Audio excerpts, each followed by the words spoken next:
শুধু রাজার ছেলে রাজা হবে, রাজনীতির এই সংস্কৃতি আমরা পাল্টে দিতে চাই। যার যোগ্যতা আছে সেই দেশ পরিচালনার দায়িত্ব পাবে ইনশাআল্লাহ। ওই পৈতৃক সূত্রে, জমিদারি সূত্রে রাজনীতি এই দেশের মানুষ আর দেখতে চায় না।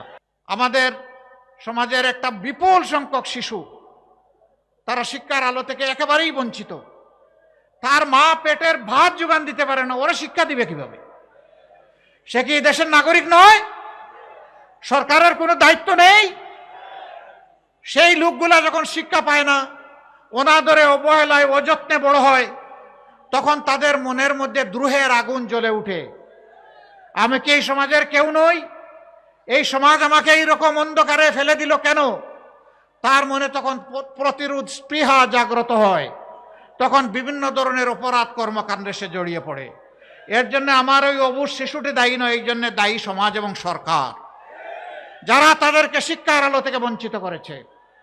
ইনশাআল্লাহ আল্লাহ তাআলা আমাদেরকে দেশ পরিচালনার সুযোগ দিলে আমরা তাদেরকে বুকে তুলে নেব এবং তাদের শিক্ষার ব্যবস্থা করব।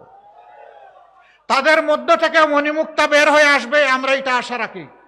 এমনকি তাদের মধ্য থেকে বের হয়ে কেউ এসে আগামী দিনের প্রধানমন্ত্রী হতে পারে। শুধু রাজার ছেলে রাজা হবে, রাজনীতির এই সংস্কৃতি আমরা পাল্টে দিতে চাই।